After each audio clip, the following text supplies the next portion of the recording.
নমস্কার, আমি প্রিয়াঙ্কা। রান্নাঘরের গল্পে আপনাদেরকে স্বাগত জানাই। আজকে আমি আপনাদের কাছে একটা চটজলদি রান্না নিয়ে এসেছি, তাও রাত্রিরে রুটির সাথে খাওয়ার জন্য। আমাদের বাড়িতে অনেক বয়স্করা থাকেন, যাদেরকে ডক্টররা রেকমেন্ড করেন আপনারা ছানা খান। তাদের ওই লেবু চিনি দিয়ে ছানা খেতে খেতে একঘেয়েমিটা আমি কিভাবে কাটাবো, আজকে চলুন আপনাদেরকে সেই রান্নাতেই দেখাতে চলেছি। কড়াইতে তেলটা গরম হয়ে গেছে, ওর মধ্যে প্রথমে দিলাম তেজপাতা, তারপরে ওর মধ্যে আমি অ্যাড করব পেঁয়াজ কুচি। খুব ফাইন চপ করে রেখেছি পেঁয়াজটাকে, সেই পেঁয়াজ কুচিটা আমি দিয়ে দিচ্ছি। পেঁয়াজটাকে খুব ভালো করে ভাজতে হবে, খুব লাল লাল করবেন না, হালকা নরম হবে, সফট হবে, হালকা ব্রাউন হবে। দেখুন দেখুন ব্রাউন হয়ে গেছে। এবার ওর মধ্যে আমি অ্যাড করে দেবো কিছুটা কাঁচা লঙ্কা, যেটাকে আমি কুচিয়ে রেখেছি ভালোভাবে। কাঁচা লঙ্কাটা দিয়ে পেঁয়াজটার সাথে ভালো করে একটু ভাজবো। দেখুন কাঁচা লঙ্কাটা দিয়ে দিলাম। কাঁচা লঙ্কাটা দেওয়ার পরে পেঁয়াজটার সাথে ভাজছি, একটু ভাজা হয়ে গেছে। এর মধ্যে আমি অ্যাড করব বেশ খানিকটা টমেটো কুচি। টমেটো কুচিটা দেওয়ার পরে আমি এটাকে একটু নাড়াচাড়া করব। এবার আমি এতে দেব আদা, যেটাকে আমি ভালো করে থেতো করে রেখেছি। ব্যাস, এবার আমি এর মধ্যে এটা মশলাটাকে খুব ভালো করে ভাজবো। টমেটোটা সফট করতে হবে, টমেটোগুলো চেয়ে চেয়ে থাকবে না এই রান্নাটাতে, টমেটো গলে যাবে। তার জন্য আমি একটু সামান্য নুন অ্যাড করছি প্রথমে। নুনটা দিলে টমেটোটা গলে আসবে খুব তাড়াতাড়ি। আমি এটাকে ঢাকা দিয়ে দিচ্ছি যেন এটা ভালোভাবে তাড়াতাড়ি সফট হয়ে যায়। সফট অবধি টমেটোটাকে সফট অবধি এটাকে একটু ঢাকা দিয়ে রাখবো।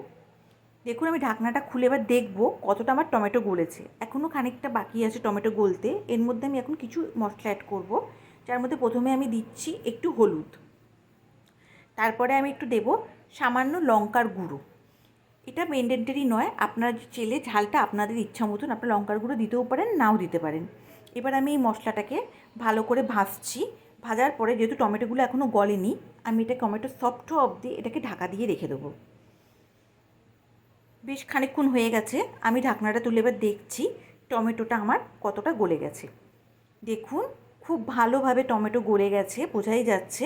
এবার আমি মশলাটাকে একটু ভালো করে নাড়াচাড়া করে নিচ্ছি। এবার এর মেন ইনগ্রেডিয়েন্টস এর মধ্যে দেব, যেটা হচ্ছে ছানা। এটাকে আমি জল ঝরিয়ে রেখেছি, ছানাটাকে দিয়ে দিলাম। এর মধ্যে আমি এবার একটু দেব নুন অ্যাড করব। প্রথমে একটু নুনটা কম দিয়েছিলাম, তাই আমি এখানে একটু নুনটা অ্যাড করলাম। ওট করে ছানাটাকে এবার এটার সাথে ভালো করে ফ্রাই করতে হবে। দেখুন এটাকে খুব ভালোভাবে ভাজতে হবে, খুব ভালোভাবে ভাজতে হচ্ছে। ভাজা হয়ে গেছে, এবার আমি এতে একটু ঢাকনাটাকে বন্ধ করে দেব। একটুখানি স্ট্যান্ডিং টাইম দিচ্ছি, দম দিচ্ছি খানিকক্ষণ।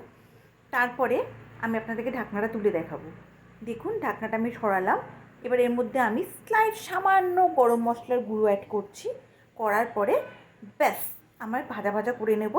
খুব ভালো করে আমি গরম মশলাটাকে এর মধ্যে মিশিয়ে দিলাম।